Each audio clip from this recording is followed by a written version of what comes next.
También es profesor de la Universidad de Oviedo, donde trabaja desde el año 1988 y ha desarrollado su actividad en la Facultad de Ingeniería en los campos de automatización, máquinas CNC, modelos, operaciones e inteligencia artificial, con énfasis especial en la industria forestal y manufacturera. Además, imparte cursos de pregrado y posgrado, teniendo diversas publicaciones en revistas científicas y presentaciones en congresos nacionales e internacionales. Ha liderado y participado en proyectos de investigación y desarrollo como Fondesit, Fondef, FondefView, FIC Regional y Corfo, así como consultorías empresariales. Tiene experiencia en gestión de innovación y gestión universitaria superior. También ha sido director del Magíster y Doctorado en Industria de Madera y director del Laboratorio de Sistemas Automatizados de Producción. Entre el 2008 y 2018 fue responsable de investigación y desarrollo en la Universidad del Biobío, rector de investigación y posgrado. Entre el 2013 y 2017 dirigió el proyecto UVB Minuduc de innovación basado en la ciencia en la universidad.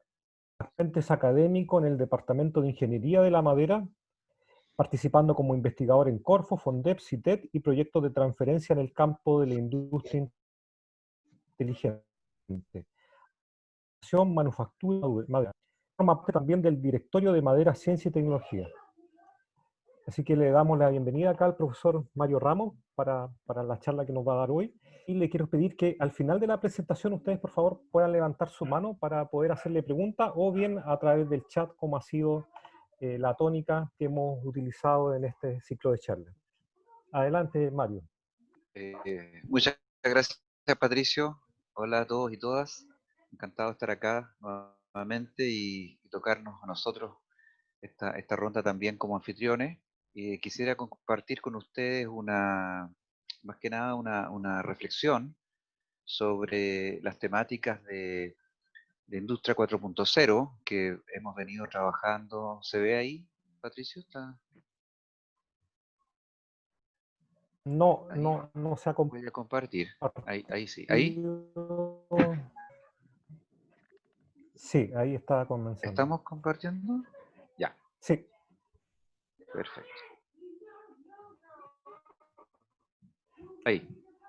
Bueno, sobre las temáticas de Industria 4.0 y tecnologías habilitantes que venimos trabajando hace algún tiempo y con distintos académicos, académicas, con la industria también y con socios nacionales e internacionales reflexionando sobre estos temas que se nos vienen, particularmente en un país como el nuestro que está en un proceso interesante, creo yo, de desafíos de industria, no solo para las grandes empresas, sino también para las pequeñas y medianas. Agradezco a varios amigos que están acá, conocidos del mundo industrial, gracias por participar, y del mundo universitario también. Qué bueno este encuentro. Voy a hacer una conferencia, no más allá de 30-35 minutos, para que podamos sobre todo conversar y reflexionar sobre este interesante tema. Quisiera partir con esta lámina que me sorprendió mucho en su momento, cuando esta consultora hizo ese estudio, McKinsey, que el 50% de los trabajadores chilenos serán reemplazados por máquinas en los próximos 20 a 40 años. Imagínense usted un impacto tremendo para todos nosotros, para nuestra vida diaria, ¿no? Y a partir de esta reflexión, entonces quisiera hilar la conversación de ahora para ver qué significa en definitiva, cuáles son las tecnologías, cuáles son los elementos que van a estar presentes y que nos están desafiando en el siglo XXI. Y por supuesto que no voy a entrar en detalles técnicos de cada una de las temáticas, voy a hacer el marco global solamente en la conferencia. Bueno, es por todo sabido lo que somos del ámbito de la tecnología, el ámbito de la ingeniería, que la tecnología ha existido siempre, ha sido un gran factor de cambio durante toda la historia de la humanidad. Está presente en nuestra vida diaria, representado por distintos ámbitos, distintas facetas, cambios de gestión, cambios en la biología, cambios en máquinas, que han hecho que naturalmente nuestra esperanza de vida a través de los años se haya incrementado. Ustedes observan acá la esperanza de vida de algunos países seleccionados. Hoy día la esperanza de vida en Chile supera los 80 años, cuestión que en el año 1920 no superaba los 40 años. Entonces estamos viviendo más años, hay un mejor bienestar, hay también una cantidad de horas trabajadas por semana que ha disminuido notoriamente también en las últimas décadas, y eso ha significado naturalmente un beneficio en la calidad de vida. La industria, como todos ustedes saben, es un motor de desarrollo, un elemento clave para los países, porque es la industria la que desarrolla el proceso de transformación, ¿no?, de las materias primas en productos terminados semielaborados. En las economías en desarrollo, naturalmente, está bien demostrado que conduce a estos estándares de vida, y en las economías avanzadas también se asocia a la innovación y a la generación de nuevos empleos, que quizás es uno de los elementos claves que vamos a observar si nosotros logramos dar este salto, ¿no?, desde un país en desarrollo a un país más desarrollado desde el punto de vista económico, desde el punto de vista de la calidad de vida también. La, en la década de los 80 marca un cambio, ¿no? Hay un cambio bastante drástico en las políticas industriales, en los sistemas de producción industrial. Se incorpora fuertemente la automatización, la gestión de calidad, la integración de los procesos, y genera naturalmente un efecto positivo en muchas economías, incluyendo nuestro país, que lo estamos viviendo hasta el día de hoy. Sin embargo, ya iniciado este siglo XXI, ya se habla de una revolución industrial, se habla de una cuarta revolución industrial, también llamada industria inteligente, y si hay una cuarta, hubo una primera, una segunda y una tercera. Brevemente, quisiera reseñar la primera revolución industrial, la revolución de la mecanización. El invento de la máquina a vapor genera naturalmente un aumento de la productividad y una importante migración del campo a la ciudad, principalmente en los países europeos, Estados Unidos, donde crece, la cuna de la industrialización se dice, ¿no?, es Inglaterra, y se genera entonces un aumento y un reemplazo de la capacidad en ese tiempo animal por máquinas, ¿no? Está el énfasis puesto esencialmente en la potencia. La segunda revolución industrial es la producción en masa o en serie, y va acompañada naturalmente de la electricidad y el invento del motor eléctrico y las cadenas de producción. Se genera acá entonces el concepto de economías de escala, el trabajo asalariado, la especificación del trabajo, la división del trabajo, y un aumento considerable de participación de las personas en el mundo industrial, y por ende también el aumento de la calidad de vida y el aumento del ingreso de los países. La tercera revolución industrial, que ocurre después de la Segunda Guerra Mundial, asociado principalmente al invento del computador, la automatización. Entonces, se escucha un ruido atrás. No sé si los micrófonos quizás lo podrían silenciar, porque, bueno, se produce entonces el énfasis en la automatización, la masificación de los bienes de consumo, el ciclo de retroalimentación clásico de la automática aparece, ¿no? se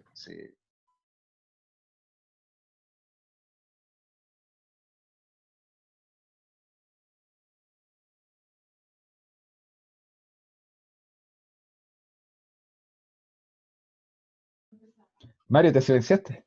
Mario te sale silenciado. Mario. me silencié yo mismo.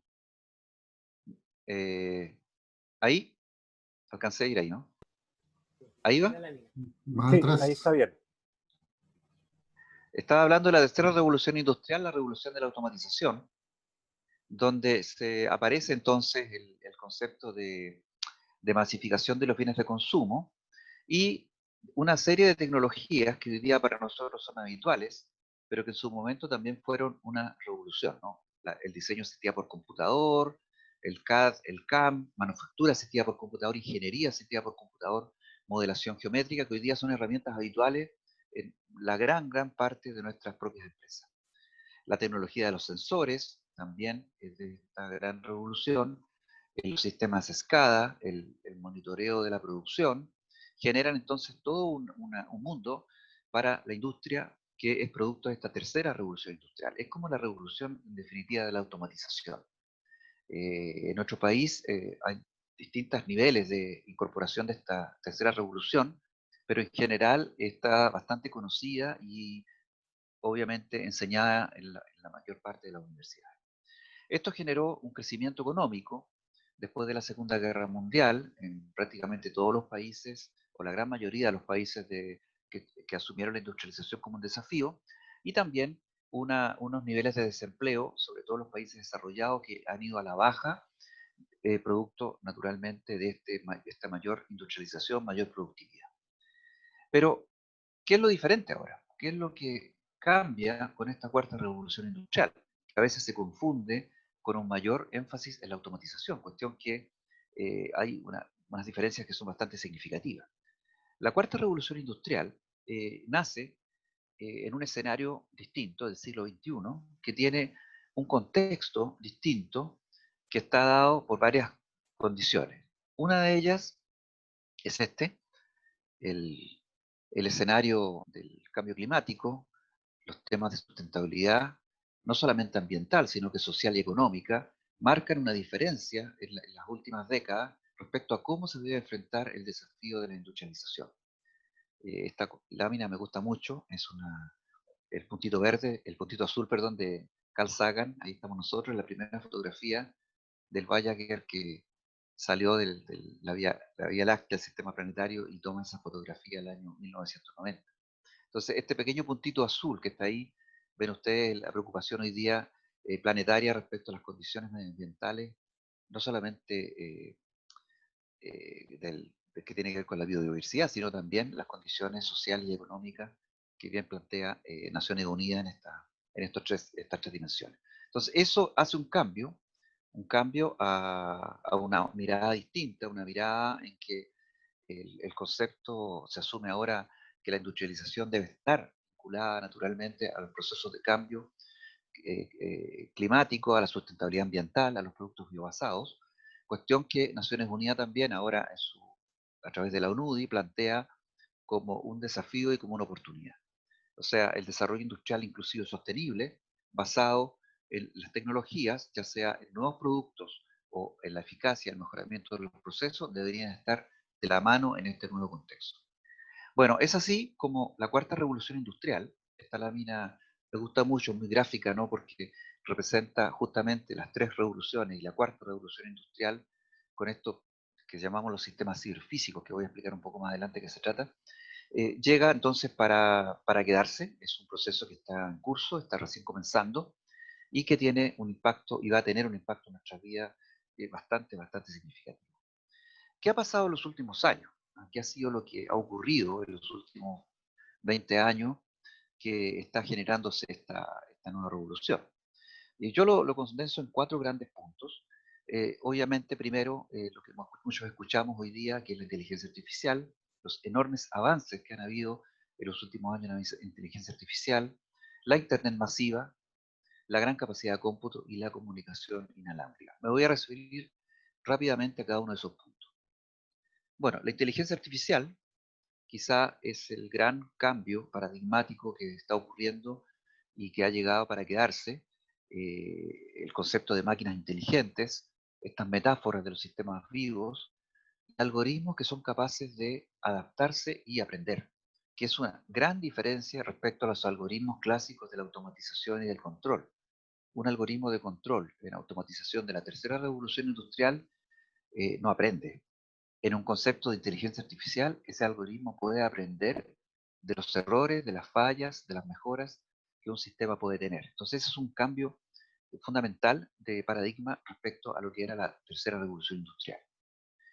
La inteligencia artificial es bastante diversa, ¿no? Hay distintos elementos que componen este concepto, metáforas sociales, metáforas naturales, no humanas, y metáforas sociales humanas son los que están en la base del concepto de inteligencia artificial. Distintas aplicaciones, distintas tecnologías que van desde los sistemas expertos, redes neuronales, hay distintos componentes que desde comportamientos individuales hasta comportamientos colectivos.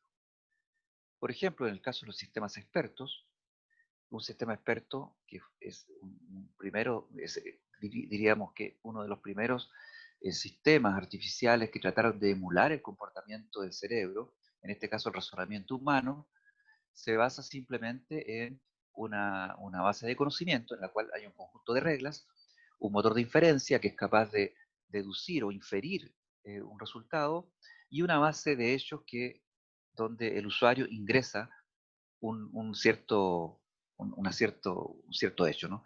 Aquí en este ejemplo vemos que si A es cierto, entonces B es cierto, es una regla, ¿no? Si A es cierto, entonces B es cierto. Esa es la regla que estaría en la base de datos. Y si el hecho es que A es cierto, bueno, el motor de inferencia es capaz de deducir entonces, simplemente por lógica booleana en este caso, que B es cierto, ¿ya? Eh, Ese tipo de sistemas, que son bastante antiguos, tienen varios beneficios, pero también inconvenientes, porque naturalmente para poder deducir un comportamiento, tenemos que tener acá en esta base de reglas una cantidad muy grande de reglas que representen todo el espacio posible de solución de un sistema determinado. Este sistema no aprende, es bastante estático porque se basa solamente en que el humano en este caso le incorpore reglas cada vez que quiere mejorar. A diferencia del concepto de la metáfora cerebral, de las redes neuronales, es que en el caso de esta metáfora, este sistema artificial que fue iniciado por estos señores, ¿no? McCulloch y Pitts, que generaron el primer concepto, la unidad de cálculo artificial basado el conocimiento que había del comportamiento de las neuronas, genera a partir de ese diseño entonces un concepto de una neurona artificial que es capaz de aprender. Entonces, el desarrollo de las redes neuronales se basa en un elemento fundamental que es una neurona. ¿Ya? Esa neurona es capaz de aprender, tiene entrada, tiene salida, tiene una función de activación y es posible entonces asociar muchas neuronas para crear una red neuronal. ¿Ah? Una red neuronal que puede ahora emular en unos elementos bastante limitados, bastante básicos, no los miles de millones de neuronas que tiene el cerebro, pero emular y aprender de ciertos datos de entrada para poder producir una serie. Entonces, esto generó naturalmente un gran desarrollo en los años 80, en los años 90, pero se estancó debido a las dificultades que teníamos de capacidad computacional, cuestión que hoy día se está viendo superado, y lo que en su momento eran estas redes neuronales de los años 90, hoy día estamos hablando de unas redes neuronales bastante más complejas, porque los algoritmos hoy día que son capaces de generar el aprendizaje en estas redes son bastante más potentes porque tenemos una capacidad de cálculo hoy día para hacer millones y millones de cálculos en pocos segundos. Ese es el concepto de deep learning o aprendizaje profundo que ha hecho renacer de nuevo la inteligencia artificial y con aplicaciones que hoy día conocemos del buscador de Google o de Spotify, en aplicaciones de ese tipo, y a niveles industrial que ya está comenzando a entrar fuertemente. Entonces, hemos avanzado en este tema de redes neuronales gracias por una parte, a la capacidad de nuevos algoritmos y a la capacidad de cómputo que hoy día se ha aumentado exponencialmente. También existen las metáforas naturales colectivas, como son comportamientos colectivos, no solamente el comportamiento colectivo de los seres humanos, sino que también de las hormigas, generación de sistemas artificiales basados en la robustez que tienen estos sistemas de hormigas. Alguna vez todos hicimos un juego quizás cuando hay un camino de hormigas y uno generaba ahí un golpe y esas hormigas se desparramaban, ¿no? Al cabo de un cierto delta tiempo, volvían de nuevo a encontrar el camino del origen de su madriguera, de su vivienda hasta el alimento. Bueno, este comportamiento, que es un comportamiento natural, se ha llevado a sistemas artificiales para buscar caminos, por ejemplo, rutas más cortas, entre dos puntos. Las hormigas, cuando se desplazan, van dejando feromonas que reafirman el camino cuando han encontrado alimento, y eso hace que ante dos rutas, por ejemplo, aquí en este ejemplo que está aquí, las hormigas al cabo de un cierto tiempo van a encontrar el camino más corto, porque es el camino que consume menos energía y las hormigas van a ir reafirmándolo a medida que pasa el tiempo. Entonces, modelos de este tipo de comportamientos colectivos también han sido utilizados y dan pie a un concepto todavía más amplio, que es el concepto de sistemas y de metáforas sociales. Aquí se está trabajando mucho, y lo comento porque tiene mucha importancia lo que va a venir en la industria 4.0, los sistemas cooperativos, colectivos, que son capaces de ponerse de acuerdo, que son capaces de coordinar, autocoordinar un conjunto de agentes para poder llevar a cabo una tarea global. Se mantiene la autonomía de un elemento que se llama agente, pero que al mismo tiempo es capaz de tener un comportamiento global emergente que garantice una cierta solución global aceptable. Estamos hablando siempre de sistemas artificiales. Algunos trabajos que nosotros hemos realizado en sistemas automatizados de producción, agentes que son capaces de coordinarse entre ellos a través de algoritmos que son algoritmos cooperativos para poder manejar, ¿cierto?, el flujo de producción, por ejemplo, en un sistema flexible de manufactura. Hemos hecho varios trabajos sobre esto que están a nivel de prototipos, naturalmente, de investigación, donde el mundo virtual se relaciona con el mundo real a través de estos agentes que van coordinándose y van generando acá en paralelo un mundo virtual para controlar el flujo de producción de un mundo real. Autónomamente, esto no tiene seres humanos que estén coordinándolo, sino que se autocoordinan estos agentes para poder lograr ese objetivo. El otro elemento es la Internet masiva. Yo creo que aquí voy a pasar muy rápido porque todos sabemos cómo hoy día el alto nivel de conectividad nos tiene en una red mundial, ¿no?, de comunicación y almacenamiento a bajo costo, explicado principalmente por el alto nivel y la velocidad de conexión o de conectividad que ha aumentado, se ha incrementado durante los años de una manera impresionante. Hoy día estamos hablando ya de una cantidad de megabytes por segundo que es bastante significativo, y viene más todavía, ya voy a hablar sobre eso también, el nivel de conectividad y también la penetración del Internet en los distintos mundos. Hablamos de cerca del 80% en países en Europa, ¿no?, en el mundo en general, más o menos 50% de penetración de uso al Internet de los ciudadanos, se refiere a esto, el año 2017, que hoy día debe ser más incluso a propósito de lo que está ocurriendo con la pandemia. La capacidad de cómputo también, procesadores muy potentes, que son capaces de procesar muchos datos en tiempo real. Esta me impresionó mucho en su momento. Los que somos más viejos nos acordaremos cuando Deep Blue le gana la primera vez a un ser humano la partida de ajedrez, a Kasparov. Fue un computador, ¿cierto?, que hace el año 96, ya prácticamente 20 años, que fue la primera vez que le ganó a un campeón mundial de ajedrez una partida. ¿Ya? La capacidad de procesamiento, la cantidad de transistores que tiene un microprocesador hoy día ya está por los varios billones de capacidad, y esto refleja la capacidad de cómputo que tiene un transistor en un computador. Entonces es impresionante esa posibilidad. Por otra parte, la capacidad de almacenamiento de datos también se ha elevado exponencialmente a nivel de exabytes. Esto es como 10 a la 6 terabytes, o sea, muchísima demanda de almacenamiento de datos, y se proyecta que la demanda va a ser mucho mayor y sigue siendo mucho mayor que la oferta. O sea, tenemos una demanda altísima de almacenamiento de datos que supera la oferta. Comunicación inalámbrica sería el cuarto elemento. La conectividad sin cable. Han escuchado todos hablar del 5G. Hoy día es una enorme oportunidad para la comunicación inalámbrica.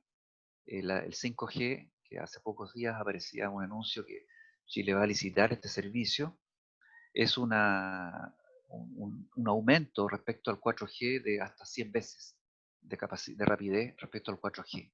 Y eso va a facilitar la conectividad ya no solamente entre equipos portables, sino que la posibilidad de conectarse a través de Internet con las cosas, ¿ya? Y ahí aparece el concepto de Internet para las cosas, es decir, la conexión con los elementos físicos a través de Internet.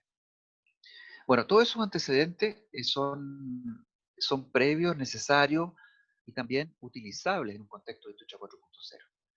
¿Y qué es entonces la industria 4.0? Bueno, nace de los elementos que yo acabo de decir y yo los voy a enumerar y son esencialmente los siguientes. Son 5 elementos que esto un poco viendo la literatura, las conversaciones, lo que hemos ido observando a partir de las investigaciones, lo vamos a concentrar, yo lo concentro en estos 5 componentes. Lo primero, y quizás es lo más a mano que todos podemos visualizar, es el uso de la Internet con fines industriales, ¿ah? que es lo que llamamos IoT. La computación en la nube, la fábrica virtual, la ingeniería de datos y los sistemas ciberfísicos sería el último elemento que voy a comentar. Ya lo mencionaba, Internet industrial, uso de Internet para poder comunicar máquinas con humanos, máquinas con máquinas, para almacenar, para poder controlar, para poder hacer que la comunicación a través de esta 5G, por ejemplo, pueda ser factible de realizar a nivel industrial. O sea, sistemas de este tipo en que vamos a poder tener dispositivos que van a poder estar conectados entre ellos a través de la Internet. 2, la computación en la nube. Esto un poco ya lo vivimos, sabemos hoy día que podemos almacenar datos, pero no solamente hoy día podemos almacenar, sino que podemos también procesar y realizar cálculos en la nube con velocidades de tiempo real, almacenar y procesar esos datos para poder actuar sobre los sistemas físicos, ¿ya?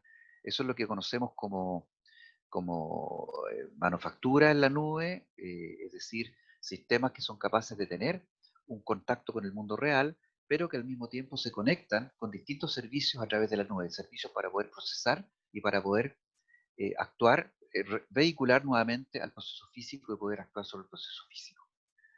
Ya hay proveedores de iCloud hoy día de servicios en la nube, hay varios, tienen varias ventajas naturalmente esto, hay temas de menor inversión, implementación más rápida, actualización automática, pero sobre todo unos servicios que están a nivel mundial, o sea, tenemos esa prestación de servicio en cualquier lugar del mundo. Como desventaja, podemos observar que naturalmente hay un tema de seguridad, y hay un tema también de la dependencia de proveedores de Internet, que eso no lo vamos a poder evitar por lo menos en el corto plazo. Tercer elemento de la industria 4.0 es el concepto de fábrica virtual. O sea, cómo se produce un acercamiento entre el mundo físico y el mundo virtual a través de este concepto de fábrica virtual, o también algunos lo han catalogado como el digital twin, ¿no? Es decir, poder recibir el estado de los equipos, los componentes en tiempo real, poder evaluar escenarios futuros y poder actuar sobre el mundo físico. O sea, combina las capacidades de la monetización, de la sensorización a través de datos con las capacidades de la simulación, finalmente, para poder adelantarse a eventos, a situaciones en que podamos predecir y prescribir lo que pueda ocurrir en el mundo físico y poder adelantarlo y poder actuar en tiempo real respecto a situaciones y problemáticas. En ese concepto, este concepto de Digital Twin, que fue catalogada como una de las 10 tecnologías promisorias por Gartner el año 2017, o en su traducción en español sería algo así como gemelo digital, no es otra cosa que disponer de un equipo. Acá hay un ejemplo de Siemens. Aquí tenemos una turbina que es capaz de tenerla nosotros en el mundo virtual y poder hacer una réplica para poder evaluar su comportamiento, predecir su comportamiento, prescribir el manejo de las variables y poder entonces actuar antes de que las cosas ocurran. Y eso es hoy día posible porque tenemos entonces velocidades, tenemos algoritmos, tenemos análisis, tenemos procesamiento de datos capaz de realizar esas tareas. Y paso entonces al procesamiento de datos. La ingeniería de datos quizás es la característica más fundamental de lo que viene. Se habla de Big Data o Big Data, pero en realidad se trata del análisis, la captura primero, el análisis de datos y poder prescribir y predecir el comportamiento de una máquina, de un dispositivo, de una planta industrial, usando datos reales. Esto es un avance importantísimo porque implica velocidad de transmisión de datos, pero también implica, y acá lo subrayé con negro, la capacidad de analizar esos datos, poder tener algoritmos lo suficientemente potentes para realizar esos análisis en tiempo real y poder entregar un resultado, una predicción o una prescripción. ¿Ya? Predicción es que me adelanto de lo que ocurre y prescripción es que digo qué valores deben tener las variables para que el sistema no se salga de control o se mantenga dentro de un cierto rango de control. Entonces, la capacidad de poder hacer esto va a ser una diferencia sustancial en la industria del futuro. Sean grandes empresas, sean pymes, porque voy a explicar más adelante que en realidad los costos asociados acá son infinitamente menor que la implementación de hardware o de equipamiento que tenía la primera, segunda y tercera revolución industrial. Entonces, el análisis de datos, el análisis automático de datos, va a implicar tomar esos datos, almacenarlos, usar la nube o no, también podemos usar servidores locales, hacer la analítica de datos, poder aplicar estos algoritmos y poder entonces responder adecuadamente en un tiempo pertinente, oportuno, para adelantarnos a un disfuncionamiento o alguna problemática que tenga un dispositivo, por ejemplo, un rodamiento, en el caso específico de un elemento mecánico, o una máquina o una planta industrial. Entonces, eso es una característica fundamental de lo que viene en Industria 4.0, el manejo de la información, el manejo de los datos. Ya hay empresas que están instalando sus propios centros de datos para poder manejar los datos de toda la compañía o de un holding determinado para poder hacer esta analítica de manera más eficiente. Hay ejemplos ya, aquí tengo un par de ejemplos y quise recobrar un poco la historia. Esta fotografía de acá es del proyecto 5 que se trató de implementar el año 1972 para poder manejar las empresas estatales de ese tiempo a través de Corfo, que este proyecto no llegó a buen puerto, terminó ahí durante el año 73. Y esto es lo que hoy día hay. Codelco Chile está bastante adelantado en el manejo remoto de sus instalaciones mineras. Este es el Centro de Operaciones Mineros de Codelco en Santiago, que maneja la mina Ales. Entonces están monitoreando, están observando, están actuando desde Santiago para manejar las operaciones mineras de esta mina. Esto requiere naturalmente plataformas industriales, plataformas que están siendo comercializadas de distintos precios, de distintas envergaduras. Pi System es uno de los importantes, ¿no? Siemens también con su MindSphere. Y hay distintos proveedores para poder facilitar la entrega de datos y poder poner estos datos a disposición y poder ser analizados adecuadamente. Esto para las grandes compañías, por supuesto, es pertinente. En la industria PYME pueden ser sistemas dedicados con servidores locales, con bases de datos locales que puedan ser utilizadas. Y por último, quizás lo más desafiante, son las máquinas autónomas.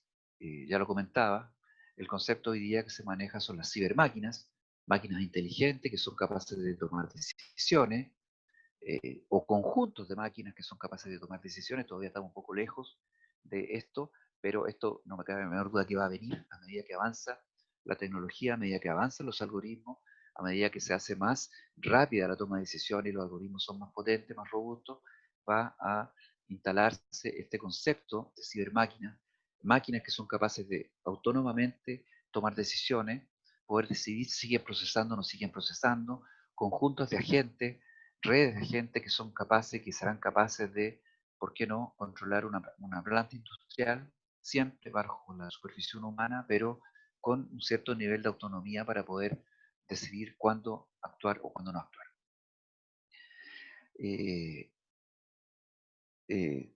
Me tocó conocer este proyecto. La minera Gaby de Codelco tiene ya en operaciones su flota de camiones autónomos, es la primera en el mundo en tener esta red de camiones completamente autónomos, de alta tecnología, que son capaces de llevar el mineral, ¿cierto?, a la planta chascadora a través de una autonomía tal que permita a los camiones sin control central, solamente conociendo las variables del entorno, poder llevar el mineral desde la extracción hasta la planta chascadora.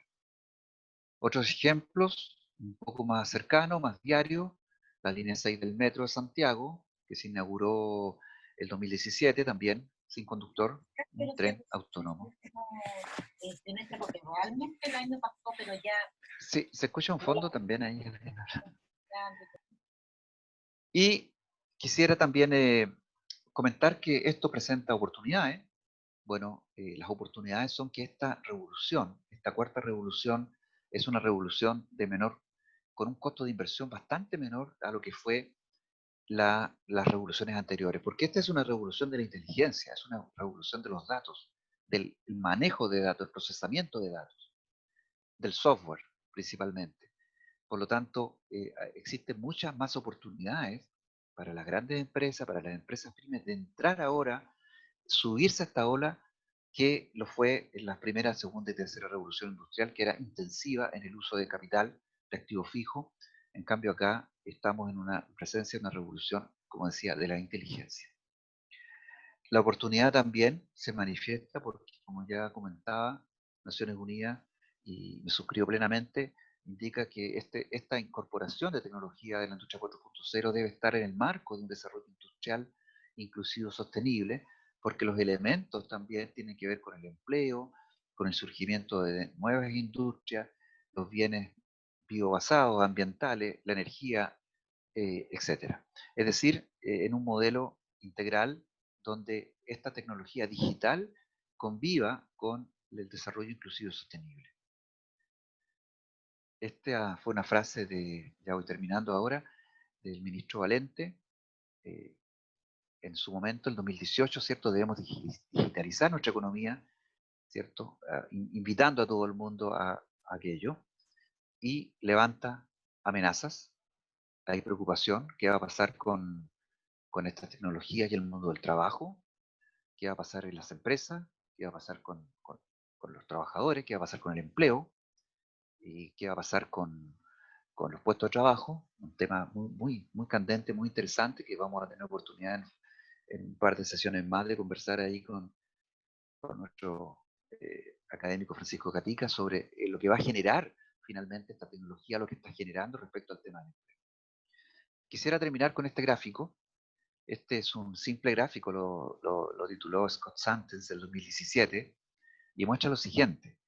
En rojo, en verde, está la cantidad de pozos petroleros que había en el Golfo de México, de Estados Unidos, y cómo la crisis del 2015-2016 del petróleo, del precio del petróleo, hizo que se fueran cerrando pozos petroleros. Ustedes observan en verde cómo la cantidad de pozos petroleros se fueron cerrando, y por supuesto también en rojo, los empleados, los trabajadores que estaban asociados a esos pozos petroleros, también fue bajando. Cuando se recupera el precio del petróleo, nuevamente, en verde, comienzan nuevamente a activarse las plataformas petroleras, empiezan a activarse nuevamente, pero los empleos no vuelven. Entonces, se genera aquí una caída del empleo, se tiende a estabilizar, pero no vuelven en la misma tasa como se retornan los pozos petroleros. Entonces, este es un fenómeno típico, clásico, de incorporación de tecnología, porque la explicación es que estas compañías petroleras incorporan tecnología, incorporan digitalización y, por supuesto, automatización, lo que hace que cuando vuelve de nuevo a ponerse en funcionamiento las plataformas, no vuelven los empleos en la misma cantidad, lo que naturalmente genera una debacle, porque parte de los trabajadores de los trabajos nunca vuelven, y los que vuelven requieren nuevas habilidades en tecnología, y particularmente en este caso en tecnología digital. Muchas gracias.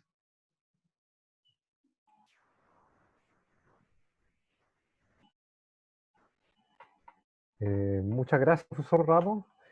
Ahora vamos a permitir algunos minutos para que la audiencia pueda realizar preguntas. Ya lo pueden hacer a través, activando su micrófono, o bien a través del chat, ya que disponemos acá en la aplicación.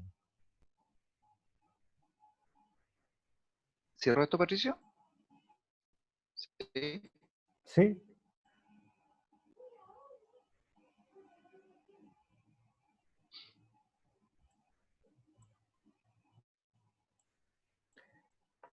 Bueno, voy a aprovechar de hacer una pregunta, Mario, un poco cómo nos ves como región, digamos, en este tremendo desafío que se viene. ¿Cómo nos ve en cuanto a nuestras fortalezas y debilidades para un poco enfrentar todo este dilema que hay con el empleo, lo último que tú estabas señalando?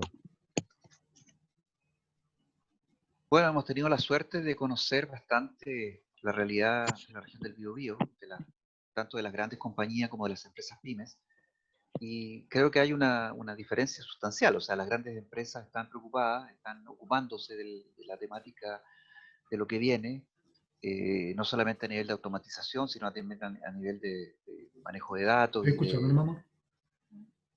¿Aló? ¿Sí? ¿Se escucha? Sí, también a nivel de manejo de datos, las grandes compañías. Quizá en el mundo pyme la situación es un poco más complicada por varias razones.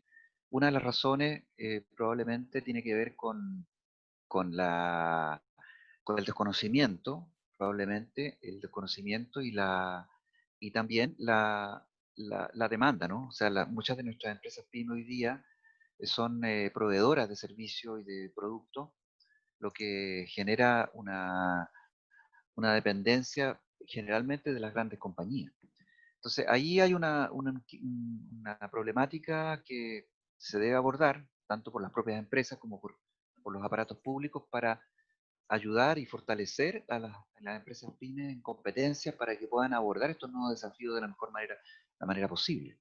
Hoy día vemos, por ejemplo, en el mundo metalmecánico, manufacturero, no es difícil encontrar empresas con máquinas de control numérico, con sistemas asistidos por computador, en diseño, en CAD, en CAM, cuestión que hace 10 años, 15 años era bastante complejo. Hoy día eso es una normalidad.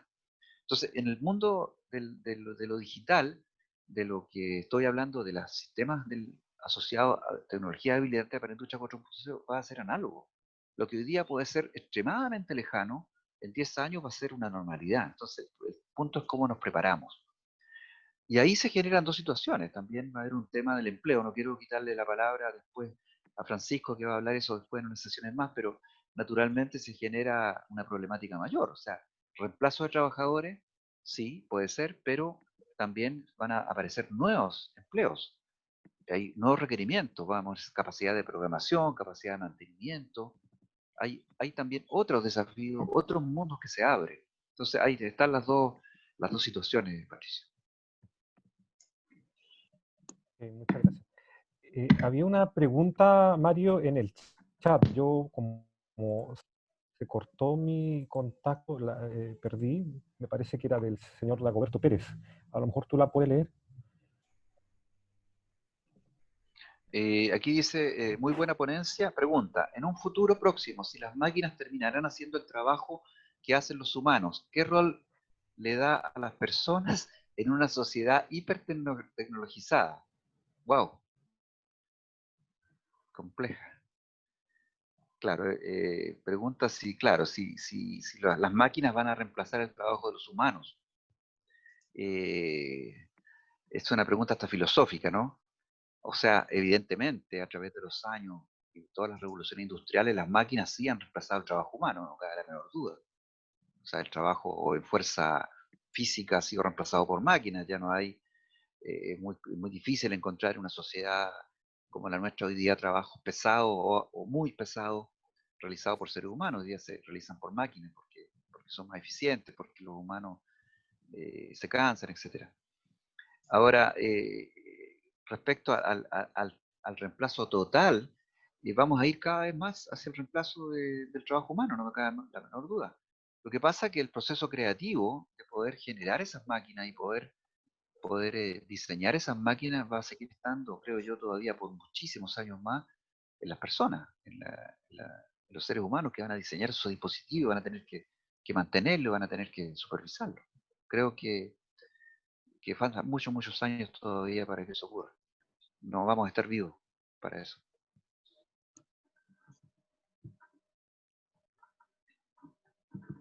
¿Tenemos otra Yo tengo, pregunta, Mario? ¿Sí? ¿Alguna pregunta por ahí? yo tengo una pregunta. Bueno, primero que nada, felicitar a Mario por su exposición.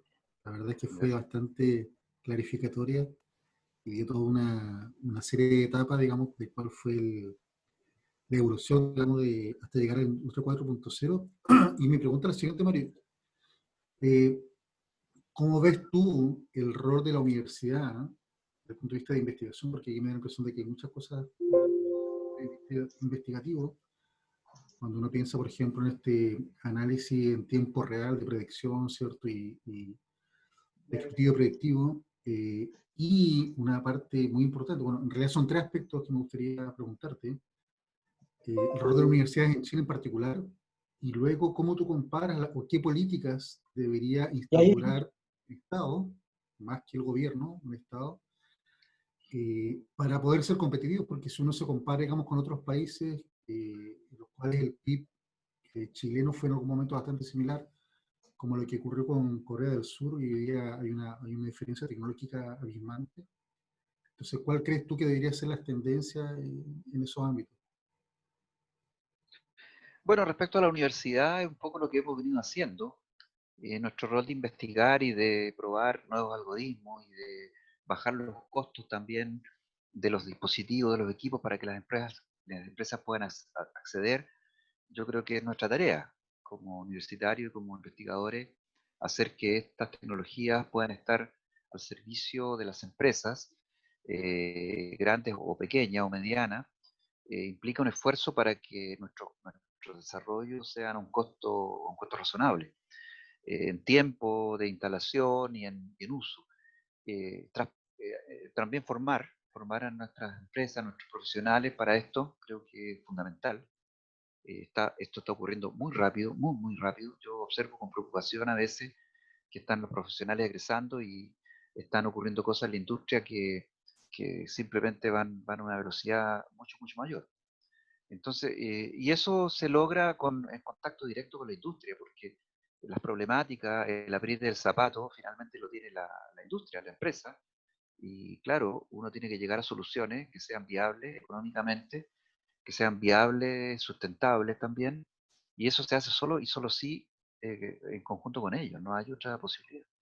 Nosotros podemos investigar todos los algoritmos que se nos pueda pasar por la mente, pero si ese algoritmo no tiene una aplicación efectiva, eficiente, en tiempo razonable, o un sensor nuevo con un costo razonable, no vamos a tener mucho donde llegar. Así que creo que eso es nuestro gran desafío. Lo segundo, respecto al Estado, es un poco lo que ahora lamento que se haya ralentizado todo el apoyo público, pero ha existido, digamos, ha existido para poder fomentar, para poder colaborar con la universidad y la empresa, incentivando esta relación justamente para que avancemos más rápido. Yo veo con preocupación, mirando lo que está pasando en otras partes del mundo, que estamos muy lentos. Yo veo, acabamos de terminar un estudio que va a salir pronto sobre la industria 4.0 en las pymes regionales, y estamos lentos realmente. Es bien preocupante la velocidad con que vamos avanzando. Y eso ahí,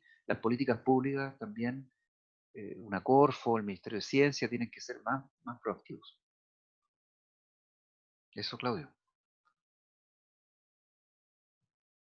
Muchas gracias por tu respuesta, Mario. Gracias. Te felicito.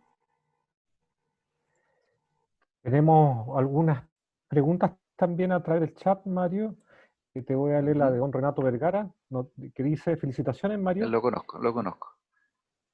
Excelente presentación.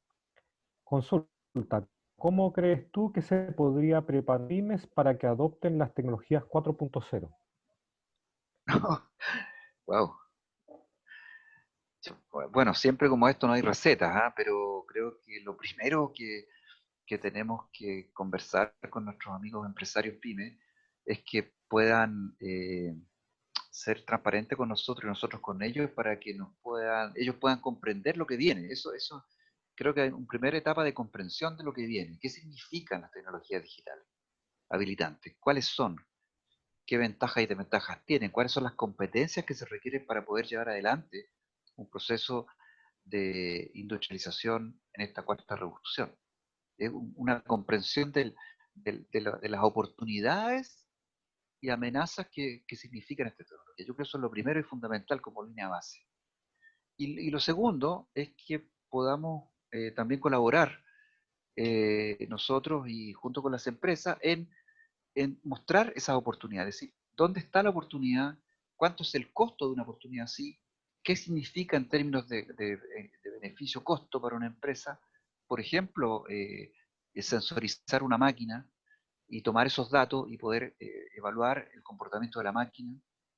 Esas son tecnologías que están disponibles, que se pueden implementar de bajo costo, de un costo razonable, pero tenemos que colaborar con la empresa para que ellos puedan visualizar la oportunidad.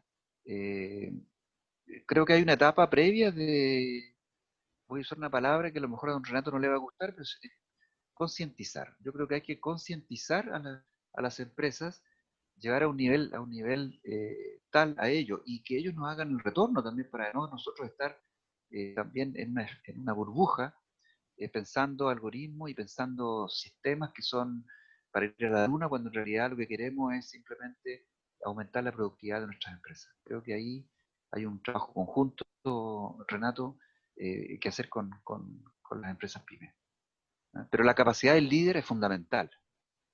En la pyme, sobre todo, si el líder, el dueño, el líder, el gerente, no está convencido, no va a pasar nada. Y es el líder, y usted bien lo sabe, Renato, el que lleva la batuta, lleva la delantera en una empresa pyme. Ya. Creo. Francisco, por Sí, favor, sí. tienes tú Vale. Oye, primero una pregunta. felicitar a Mario por toda su presentación y gracias también por la sinopsis, ¿vale? De lo que viene. Ahora, tengo una pregunta bien puntual, Mario. Yo sé que tú has tenido hasta experiencia de transferencia tecnológica en empresas regionales en estos temas. ¿Y cómo evalúas tú al gobierno regional del Biobío? ¿Cómo tú estás evaluando, cómo estamos hoy en nuestro gobierno regional para enfrentar estos desafíos de cambio técnico? ¿Cuál es tu percepción? Wow. Y agradecerte Y la presentación. sí, yo creo que ahora hay un stop, digamos, estamos en stand-by en temas de comportamiento del gobierno regional. No sé el gobierno, quisiera hablar de Corfo, este organismo intermedio, agencia. Estamos como detenidos, quizás, bueno, explicado parte por la pandemia, pero no veo, había un impulso en el gobierno anterior con los clústeres y las plataformas para poder fortalecer, ¿cierto?, la industria digital, la manufactura avanzada, pero no veo hoy día un avance. Creo que justificable quizás con la pandemia, pero veo lenta esa parte. Estamos quedándonos atrás de nuevo, Francisco, pienso en esos temas. No Vale, veo, no veo liderazgos tampoco. vale, Es gracias. una opinión responsable que hago. Está bien, muchas gracias. Gracias. Y tenemos las dos últimas preguntas que te voy a leer, Mario, Ujú. un poco para Bueno, cerrar la presentación. Em, Miguel Peña dice, PI System como herramienta de conocimiento, ¿hasta qué punto puede ser escalable fuera de una empresa? Y la segunda pregunta hay una de tercera don también. Sergio Vargas, No, Marco sí, Paulaza, segundo. eh, como un comentario, se Ah, puede, ya, perfecto, perfecto. lo puedes tú revisar. Y te leo la de don Sergio Vargas, dice, ¿se requiere una revolución 4.0 en la comunidad académica chilena para enfrentar este desafío como aspecto de los países desarrollados? Entonces, ahí hay tres preguntas. Ya, Quizá ahí puedas tú seleccionar alguna o sí, resumirla. sí. Voy a hablar sobre PI primero, que lo conozco, PI System, como herramienta. La verdad que PI es una plataforma para la captura, almacenamiento y visualización de datos, de uso industrial principalmente. Entonces, dice como herramienta de conocimiento, ¿hasta qué punto puede ser fuera de la empresa? Es que PI esta plataforma permite conectarse con los distintos servidores, los distintos procesos de un sistema industrial y capturar la data. A ver, ¿cómo usarlo fuera de la empresa? Me cuesta un poco porque fue diseñado para el mundo industrial. Quizá hay otras herramientas que son más pertinentes para fuera de la empresa. No sé si a lo mejor Miguel podía aclarar un poco la pregunta, pero PI está diseñado para conectar, para conectarse con los PLCs, para poder tomar la data, bases de datos SQL, y poder visualizar los datos en tiempo real de lo que está ocurriendo. Entonces, no escalable fuera de la empresa, me gustaría que lo pudiera aclarar. Y después hay otra pregunta de don Sergio Vargas, que dice que se requiere una revolución 4.0 en la comunidad académica chilena para enfrentar este declaro. Por supuesto. Qué buena pregunta, porque también nosotros tenemos que revolucionarnos. Esta pandemia en el mundo universitario también ha generado impresionantes problemas de conectividad, de manejo de herramientas, que supuestamente debíamos manejarlo, pero no era tan así. Datos que perdemos, distinto, no, claro que hay una necesidad. Y creo que va a servir de un aprendizaje impresionante para la comunidad universitaria en todo el mundo, y para todo en realidad, el uso de las herramientas digitales como estamos usando hoy día. O sea, esta conferencia de hoy día es impensable sin pandemia, hubiese sido impensable. Entonces vamos a tener que ponernos al día naturalmente. La digitalización es como la alfabetización del siglo XXI, es como cuando, no sé, cuando aprendimos a usar la regla de cálculo nuestros padres. Nosotros aprendimos a usar la calculadora, después el computador, hoy día vienen las redes, viene la conectividad, entonces parte del avance humano, creo yo, para, para todo, y eso pasa naturalmente por las comunidades universitarias.